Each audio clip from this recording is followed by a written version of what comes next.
أعوذ بالله من الشيطان الرجيم. Assalamu alaikum. بسم الله الرحمن الرحيم. Bir haftadan yoqi Kanadada nima ish bo'ladi desanglar, shu kungi xabarlarni ochsa, shu bir oylik ishlari bor Kanadada.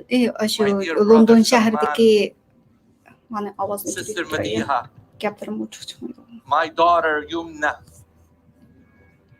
Never think of those brothers and sisters as dead. They are very much alive. They are with us. They are listening. They are hearing. Yes, there is a body and there's a soul with Allah subhanahu wa ta'ala, with the Almighty God.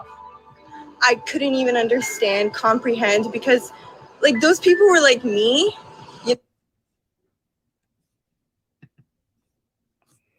Bir hafta ilgari Kanadaning London shahrida bir oylik ishlari, ya'ni bovisi, momusi, otasi, opasi, bolalari, bir avlod 3 oylik ishlari 3 yillik shundoq kashf piyoda yo'lga chiqib yo'lda ketib qolsa, shu 20 yoshlik bir kanadalik truck haydab berib hammasini dasab bir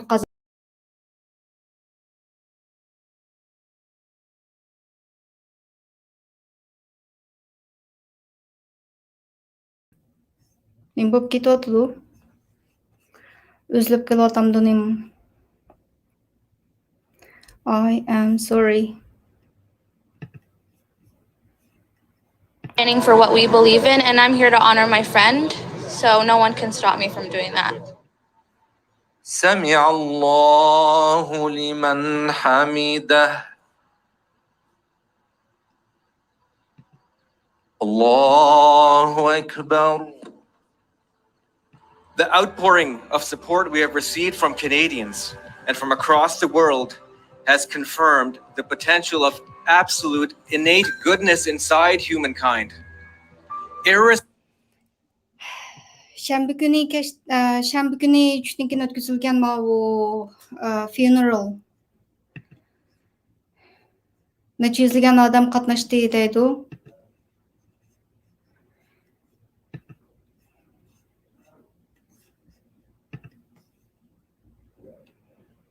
Bu bir oylik ishlari shu har kuni bizningki qiladigan ishimiz kunda 20 soat 1 soat atrofida piyoda mangdigan kunlik turmushimizdagi muhim bir qismi. Meniki shu har kuni degidek asosan 3 kunligi afternoon walk deb ham 3 kun piyoda aylanib chiqib yurayman. Kanadaniki London shahridagi bir oylik ishliklari shundoq piyoda sayliga chiqqan chog'da, hatto yo'ldami emas ulardahi, shu piyodalar yo'liga chiqqan chog'da hate crime, ya'ni o'chmanlik sababidan bir 20 yoshlik bolaniki, ya'ni islamofobiya, islomga, musulmonlarga o'chligi sababidan bir oylik ishlarniki sirtqi ko'rinishiga qarasa shu musulmoncha kiyingan bo'lgandan keyin shu sabablik shu qatnash hodisasi chiqarib bir oildagi 3 avlod kishilarning shu qazosiga uchragan. Bularning ichida faqat bir aylansa qolgan 9 yoshlik bir o'g'il bola ekan. Uning rasmini nishiyati chiqamabdi. Bayqi hop, men bo'lib ketib bordim bu.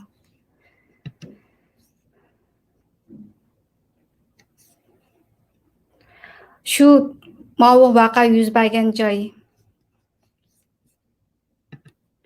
Mushu bir oylik ishlarniki qazosi bilan shu butun Kanadadagi har qaysi partiyalarning rahbarlari mushu bir oylik qazosi uchun har xil bayonotlar, shunchalik kuchli bayonotlar, ya'ni bir odam 20 yoshlik bir odamniki chiqqan qazosini terrorist attack deb e'lon qildi.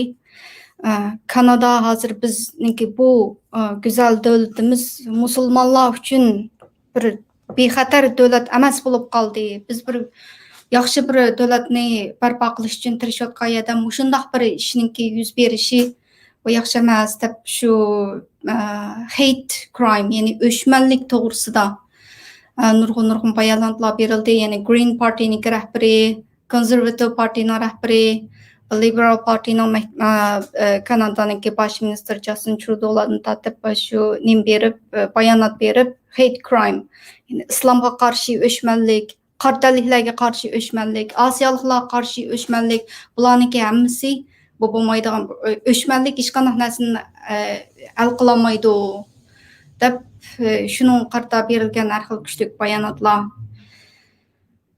Күнде телевизорны ачсам, качанламасам şu to'g'riliq xabarlar, shuning bilan men shu bir Uyg'urlarningki ahvoliga qarata ish qilib o'ylaganlarimni biroz nim qilay dedim. Uyg'ur YouTube kanalı, YouTuber bo'lgandan keyin har qaysi yerlarda yuz berayotgan ishlar to'g'riliq bo'libmi, Kanadada yuz berayotgan ishlar to'g'riliq so'z bo'lgandan keyin bu yaqinning yoqi shu bir haftaning ichidagi eng cho'ng bir topik bo'lib qoldi-da. Shunga qarata o'zimniki o'ylaganlarimni so'zlab boqay dedim. Nima uchun bir oylik ishlikninki shunday cho'ng xabarlarga chiqib ketdi? Bizningki Uyg'urlarningki ta'siri qandaq degan hamda men sabablari to'g'risida degandeklarni bir ko'r o'ylab shu bir narsalarni shu sabablarni, inkoslarni muloyiza qilib boqay deb so'zlab boqay deb. Kanadada musulmonlar bak ko'p. Bir oilaningki bundaq yilqi o'ldirilishi, terror attack tarafidan o'ldirilishi, bütün musulmonlar qo'zg'alib ketishniki oldini olish bo'lsin, ish qilib nurg'un sabablar bor deb o'ylayman. Ish qilib haqsizlikka uchirsa cho'qim bir medialarni, davlat rahbarlaridan tortib shundoq gapga keltirib zo'n chiqarib deymizmi? Shular to'g'risida bizningki Uyg'urlarningki beshimizga kelgan ish bilan bu bir oilaniki beshiga kelgan ish to'rtaylan qazo qilibdi. Bu to'rtaylanninki ustiga tavutning ustiga davlat bayrog'ini yepib, cho'ng rahbarlar so'z qilib, shundoq uzatilishi hamda bizningki Uyg'urlarningki millionlagan odamlarniki lagerlarga solinib, irqiy qirg'inchilik yuz berayotgan shu ishlarni o'zaro solishtirib biroz so'zlab boqay. Nima uchun bizningki andaq bu boshqa qazolar mundaq deb so'zligim kelib qoldi. Nohaqchilik degan butun dunyoni zilzilaga soladigan shundoq bu nohaqchilik hech kim ko'tarolmaydigan narsa. Amerikada bir odam George Floyd bir odamning o'limi bilan butun Yevropa allari, butun yer sharidagi hamma yerdagi shundoq butun dunyoni shundoq kishilarni ko'chalarga to'kilib namoyish qilishlariga sabab bo'ldi. Undan keyin Yangi Zelandiyada Mosk masjidniki ichidagi undan shu bir odamniki shu 55 musulmonlarni shu islomga o'chlik bo'lganligi uchun shu sababli uni yuz berganligi Kanadaniki Quebec o'lkasida u yerda bir masjidga yuz berib, boshqa masjidga hujum qilish yuz berib, u yerdan 5-6 odam qazo qilgan. Hamda Kanadaniki London shahrida yo'lda ketayotgan, piyoda ketayotgan, yo'lning yoqasida piyodalar yo'lda ketayotgan bu bir oilik ishlikniki islomga o'chmanlik sababli qazo qilganligidan butun davlat rahbarlarininki turib ketishi, shundoq nohaqchilikqa butun dunyo chidamaydi. Endi bizningki Uyg'urlarniki millionlagan odamninki lagerlarga solinishi dunyoda hozirgachilik xeyli kuchlarni chiqarib, xeyli ovozlarni chiqarib, xeyli bir ishlarni bo'lgan bo'lsa-mu, lekin ma'lumotdek bir oylik ishlarniki tutgan pozitsiyasi bilan bizga tutgan pozitsiyasi, dunyoning tutgan pozitsiyasi. Masalan, Falastinni misol qilib bersak, Falastin yuz bergan ishlar bilan dunyoning hamma yerlarida necha yuz ming kishilik namoyishlar yuz berdi. Shu namoyishlar sababli bir qism qilayotganchiliklar Falastindagi bombardimon qilishlar to'xtadi. Bizniki Uyg'urlarningki shunchalik darajada bo'lmasligi, masalan, misallarni ilib etsam, meniki yoqtirib ko'radigan yana bir kanallar bor, Naq maydon programmalarini ko'proq anglaydigan Subur Ahmad deb yana bir musulmon qarindishimiz shuningki so'zgan so'zdimi, falastinliklarga tutgan pozitsiyasi 200-300 ming kishilik namoyish bo'ldi. Uyg'urlar uchun namoyish qilganimizda 20-30 dakika odam namoyish qildik deb o'zaro selishtirish. Namoyishningki foydasi namoyish bo'lganligi uchun Falastindagi shu qalaymaqonchiliklarni bir oz bo'lsin pasayta oldik degandek shundoq nimalarni so'zlaganlarni anglab o'zimizningki Uyg'ur larimizningki ishlari uchun texmi ko'proq dunyoning diqqatini tortish, ta'sir qo'zg'ash qatorliq jihatlarda nima uchun o'xshash emas degan mulohazani qilish bu qisqa naq maydonimni qildim. Men deyman ba'zi sabablarninki ichida bizningki Uyg'urlarninki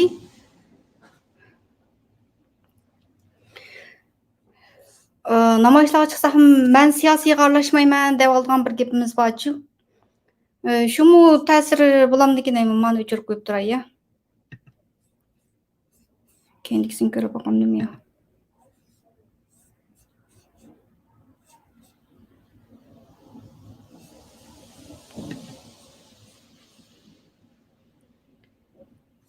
CBC News, National News hammasida shu bir oylik ishlarininki Londondagi attack to'g'riliq so'zlagan gaplari. Shunaqa cho'ng xabarlar. As Canada's Muslim community contends with the kind of hate police say led to this. We need to define Islamophobia and enforce the laws. No more thoughts and prayers will be accepted. It reminds us yet again that there is a serious problem. Also tonight, Alberta enters stage 2, but can the province hit their next vaccination target? First dose demand is slow.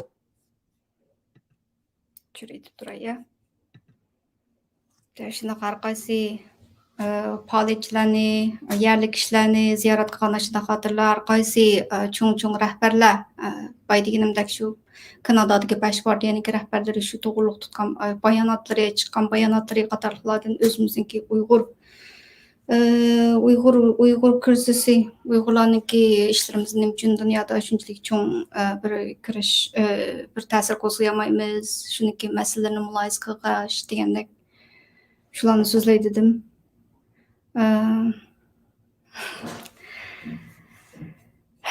İlgari so'zlagan bir videolarimda partiya to'g'riliq o'ylaganlarim deb Kanadadagi partiyalarni misol qilish, Amerikadagi o'sha ahvollarniki kichkidan tatbiqlab cho'ng bo'lganda nima bo'lsan desa, meniki prezident bo'lg'im bor deydigan har bir bolaninki orzusidagi prezident bo'lish bilan bizningki avlodlarni tarbiyalashdagi bir farqlarimiz degandek bir qism temalarni burungi videolarimda ancha-muncha tilga ilib o'tib kelayotgandim. Bizningki Uyg'urlar ota-onalar bo'lsa shu chet elda jim yuringlar, aralashmanglar deb yuriydi. Shu sababli bo'lganligi uchunmikin nurg'unlarimizda hozirgacha jim yurimiz. Menimi tekshirish hech kimga aralashma deydigan ota-onam bu yerda bo'lmagandan keyin to'xtamay bu bir narsani shunday so'zlab boqdim. O'ylaganlarimni so'zlab boqdim. Fikr erkinligi, so'z erkinligi deganlarni eng erkin qo'llanayotganlarninki biri men shu deb shundoq hamma ish to'g'risida o'ylaganlarimni ko'pchilik bilan ortaqlashib o'zimniki YouTube kanalimda bir yillik live vlogs deymanmi, o'zimniki undoq mushay mushkullarda birdan yuz berayotgan ishlarni shundoq o'zim xotir qildirib qo'ygash, o'zimniki o'ylaganlarimni xotir qilib qo'ygash shundoq live stream programmalarni ishlab biz ko'proq Uyg'urlarniki chiqishni umid qilib o'shundoq bir ishdan sirtqi, darsdan sirtqi deymizmi? Hobby, o'zimizga qiziqadigan, qiladigan shunday bir ishlari. Tugabdi. Pokistondan kelgan 14 yil ilgari Pokistondan Kanadaga kelib o'ltiraqlashib qolgan bu bir oylik kishiliklarniki 3 kunlik shunday piyoda mang'ash sayilga chiqqan chog'da islomga o'chmanlik tarafidan mashina bilan kelib yo'lning yoqasida ketayotgan odamlarni shundoq besib o'tib qasddan qotillik jinoyatini terrorlik hujumi deb e'lon qilinishi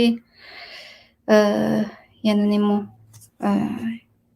mushu shanba kunning o'zida ularniki funeral ya'ni dafn marosimida qatnashgan necha yuzlagan kishilar shu qatorliqlarni bir qo'r so'zlab Kanadadagi mushu haftaning ichidagi eng chong temalarniki biri bo'lgan bu Kanada London shahridagi qazoni bir kichik qisqa video qilib ep qo'yay dedim. Ko'pchilik xo'shamsa keyingi videomda ko'rishaylik. Xayr xo'sh.